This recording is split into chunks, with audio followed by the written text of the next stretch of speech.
finally here at Takayama. So let's just get some coffee first and then let's explore the whole village.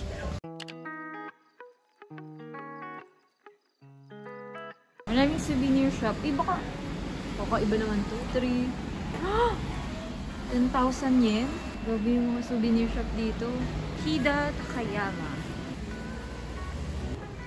Ito may restaurant. Tapos ang daming tao. Ay, ang ganda ng village day, oh. Grabe, parang pin-reserve talaga nila yung old houses. Alam mo yung parang sushi tas beef. Hida beef mabushi. Baka yun yung popular dito. Para kakain na ba? Mamaya na. Baka may makita pa ako dun eh. Magsisi ako.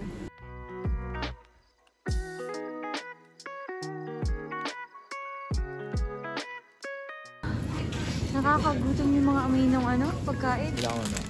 380? Ito din, souvenir shop. It's giving Yotoba. Actually, yung kaninang stopover, mas malamig dun kumpara dito. Na tayo ng tayaki. Ang liit! 315 pieces. Dami naman. What is this? Ay, ito. Medyo sikat din yan. Yung parang nasa crispy something. Thin biscuit. Parang may sushi sa ibabaw. Natitiktok kasi yan lagi. Tsaka reels pagka nandito sa Takayama. Ito to? Pancake? Parang rice cake. Ganun. Alam mo yung buchi na fried? Medyo umaambon na po. Hindi na nakakaganda. Dala tayo ng parlor. Sarap maglakad dito. Sobrang tahimik. Ito yung mga sake. Sabi niya kung drinker kayo, try nyo daw yung mga sake dito. Sarap. Sabihin niya ito yung padulo kasi yung sake lang yung dalawang dulo. Ayun o, sake. Take out, Hida Beef School. Yan yung talaga sikat dito guys. Yung Hida Beef. Uy, parang Kyoto nga. Parang Kyoto rin eh. Pagka may ilog, ang lamig eh. Yeah. Diba? Pag yung mangin yung sa ilog, sobrang lamig. Ang ganda. Cool, right now we're just looking for a place to eat. Actually, marami naman choices dito. Mga Hida Beef. Pero mostly na nakita ko is mga souvenir shop. And, what is this? Kapag gusto niyo ng pasalubong, yeah, you can buy here. Sobrang ganda dito sa Takayama. Hindi nabibigyan ng justice ng phone ko. As in, like ibang-iba siya kapag ka-in person. Wow, this place is so beautiful. Ito, pagkain. Mahal pala. Doon na lang yung sa nadaanan natin kanina. Grabe, ginaw na.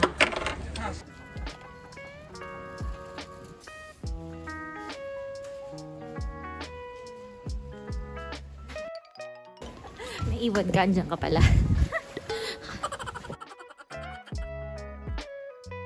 Pili na kaya tayo nito. Ito yung Takayama Cafe. Pwede tayong kumain na muna bago tayo pumunta dito. So we're here at Hida Takayama Meet. We still have maybe an hour para mag-ikot-ikot and bumili ng mga pasalubong or souvenirs after we eat lunch. So this Hida Takayama Meet restaurant is located in second floor of the Takayama Cafe. Pagka nakita niyo siya. They're famous for their Hida beef. So might as well try natin yun. Kasi nandito na lang din naman tayo. Ay, grabe, sobrang lamig sa Grabe, ang ganda ng place. Parang siyang Kyoto houses. And yung buong village is medyo pinaserve talaga yung mga old Japanese houses. Sa ibang restaurant, medyo madaming tao. Pero dito parang wala.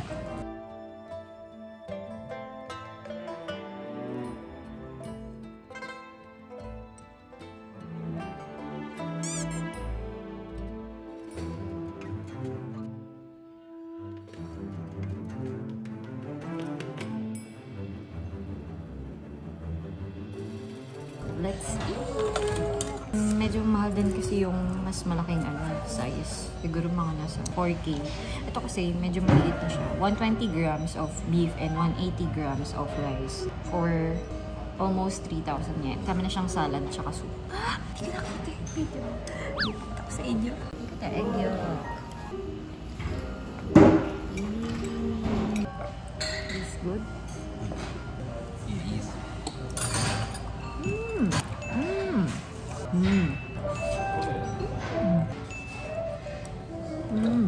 Sobrang labot ng beef. Done eating lunch! Food is great. Actually, yung small serving niya, hindi ko sure kung sa inyo magiging enough din. Parang para sa akin, sobrang nabusog na ako. Ang total ng in-order namin is nasa 4,960, no? 4,960. Masarap din yung hamburger, ano niya. Parang hamburger steak ba yun? Na may maraming cheese. Parang nawala na yung pila. Let's go. Nauubos din naman pala yung mga pila, guys. So, ayun na, meron din sa kabila. Dalawa siya. So, let's order the letter A. Ginger soy sauce. Salt. Ito, 2 piece.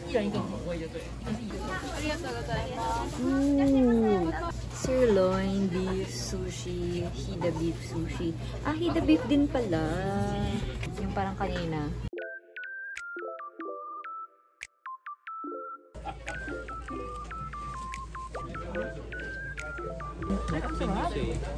Gusto ko to.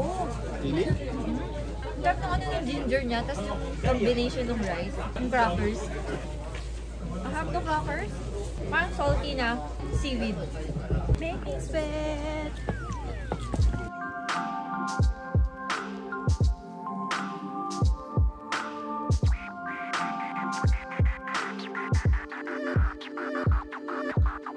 Only hotel in Shirakawa-go. There. Wow! Look at this place!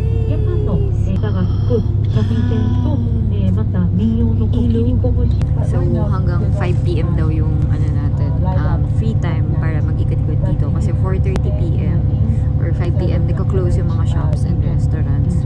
Since malaki yung village, dapat 4:30 pa lang bumabalik na tayo sa bus. Kasi para at least may time pa tayo na maglakad-lakad. Ganda!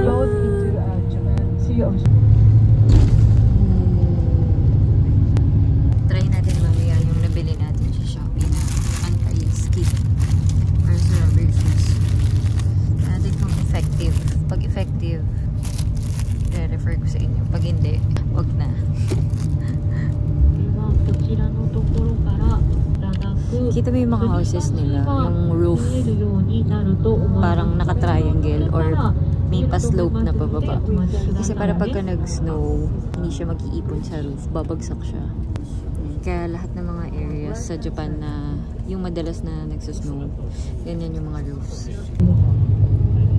Ooh, parang nasa Switzerland na.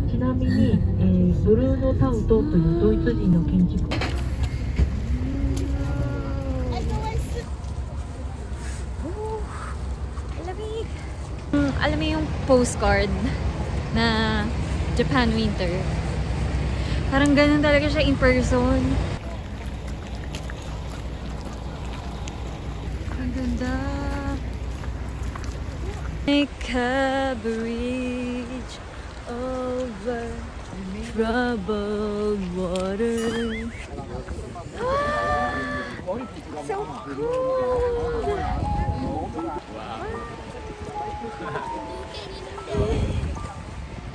Actually, yung expected ko, yung nagsuswing na na bridge. Sa malayo, akala ko nagsuswing siya na bridge. Yung kahoy-kahoy. Sementado na pala siya. Siguro dati yung nagsuswing. Sinemento lang nila. Kasi nga, daming tourist na pumupunta. Pero ba't parang naalog nga? Ang ganda bridge pa lang maganda na. Kaya nga eh. May konting alog lang yung yung bridge kahit sementado. Sobrang surreal. Gusto ko sana mag-reels yung naglalakad kasi papatong ko tong tripod ko kasi natatakot ako baka mahulog.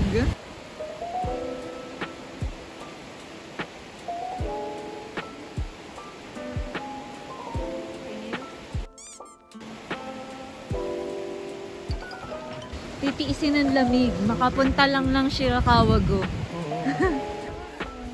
Make sure guys, naka-layer. Kung layer talaga kayo ng damit.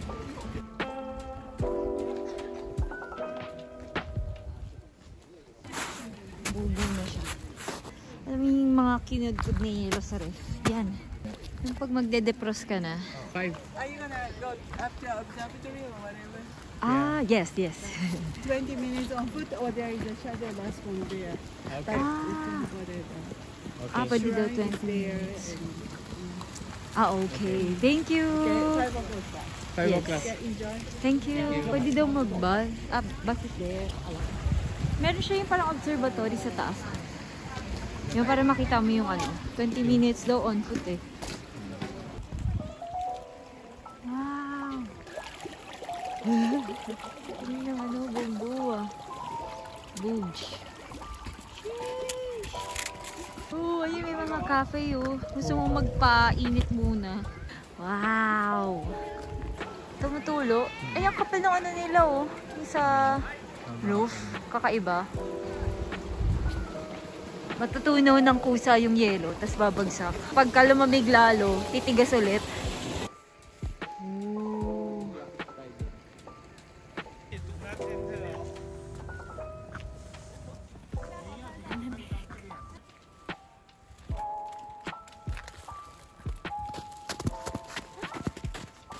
Ganyan.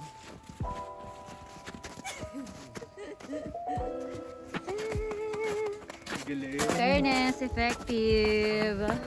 Tingnan natin kung hindi madudulas for today's video.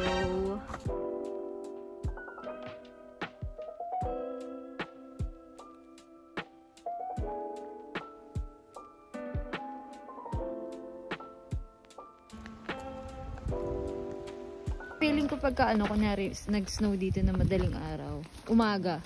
Sobrang lamig. Ayan yung pang ano, truck na pang construction. Sa atin pang lupa, dito pang snow.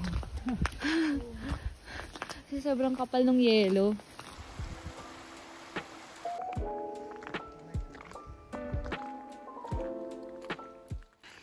Actually, wala akong ma-describe dito sa place. Puro ang ganda lang.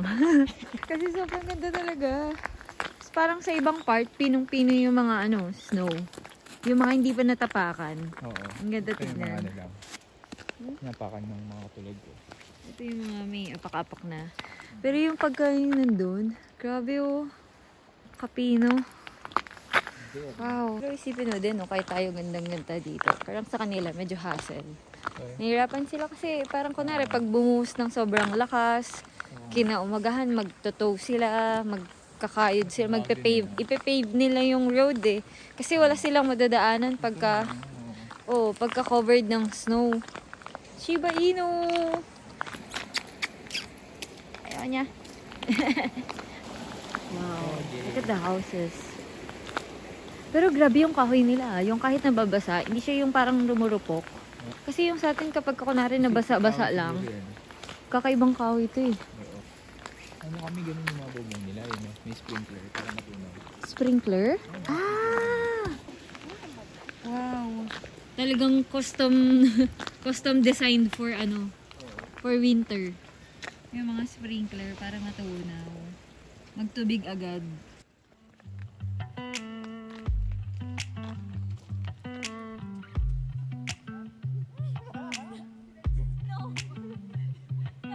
There's pain in the struggle, and there's beauty in the pain. So if love is a struggle, I guess there's beauty in everything. There's peace in a heartbreak, and there's fire in the rain. So if everything means nothing these days, baby.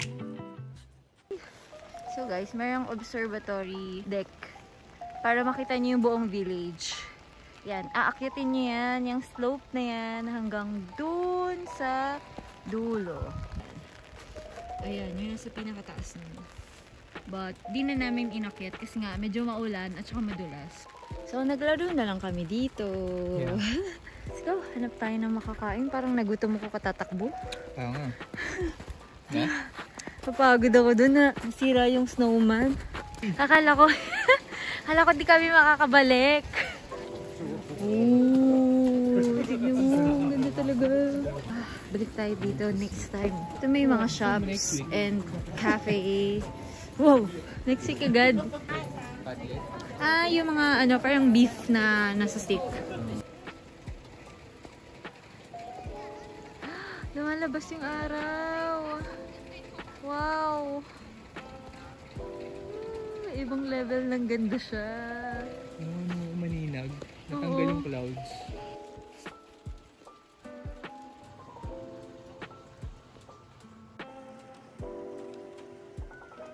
Craft Museum. So that's the end of our Shirakawa Go trip. It's already 4 p.m. So kailangan mga 4:30 nakabalik na kami. Kasi baka maiwan kami ng bus. By the way guys, we booked this tour via Klook. It's a Hida, Takayama, and Shirakawa Go day trip from Nagoya. So if you want to book the same activity, ilalagay ko guys yung link sa description box below. You can use my promo code MARY5OFF to get 3% off activities. So sobrang sulit nito guys. Pagka pupunta kayo ng Nagoya, you should really book this activity. Pwede naman kayo actually mag-DIY kaso medyo mahaba yung biyahe. And of course kung pagod-pagod na kayo, ganyan, hindi kayo makakatulog along the way. Hello? Ano yun? Ba't parang may earthquake? Diba? Parang yun yung sinasabi nila pagka group tour, bitin yung oras ng pag-ikot. Pero so far, nung umikot naman kami dito, hindi naman kami nabitin. Actually, na-enjoy naman namin. Cute! And then guys, wala palang entrance dito sa Shirakawa Go Village. Kahit nung nag-Takayama rin kami, wala ring entrance. So parang mostly ang binayaran nyo lang doon is yung transpo and of course yung sa tour guide. Pero yung tour guide hindi rin namin naiintindihan. Kasi pure Japanese tapos may nagta-translate pero hindi namin marinig kasi nasa likod kami tsaka medyo may na yung boses ni Madam. Pero overall, super love namin yung tour na to. As in, sobrang ganda ng place kaya sulit na sulit na. Yeah, let's go back to our bus. 90. Nasa plastic. Hindi sure paano niya ininit to. Pero bakbaon na nila tapos nasa mainit na ano na lang. Yung sa thermos. Meron pa akong sandwich kanina galing dun sa ano. Convenience store. Buti na lang hindi ko kinain.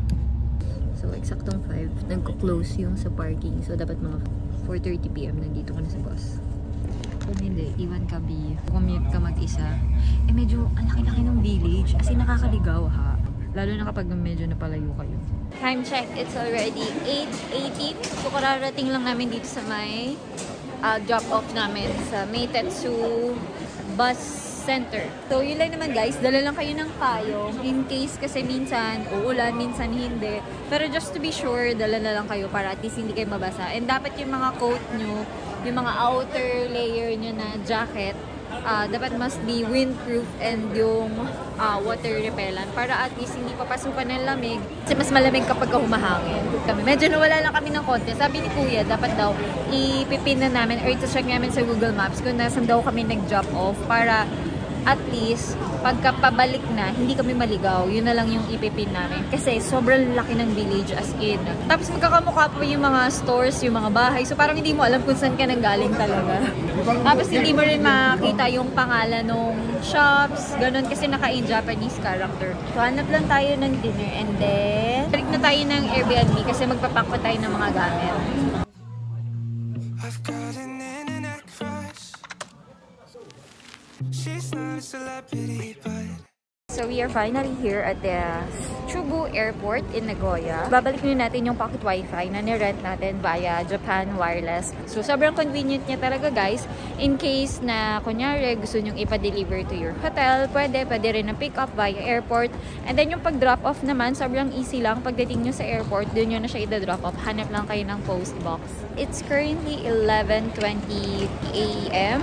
Ang flight natin is at 2 PM. So, may time pa naman tayo. And then, hanap na lang tayo ng kainan natin ng lunch. Ang ganda ng airport niya, in fairness.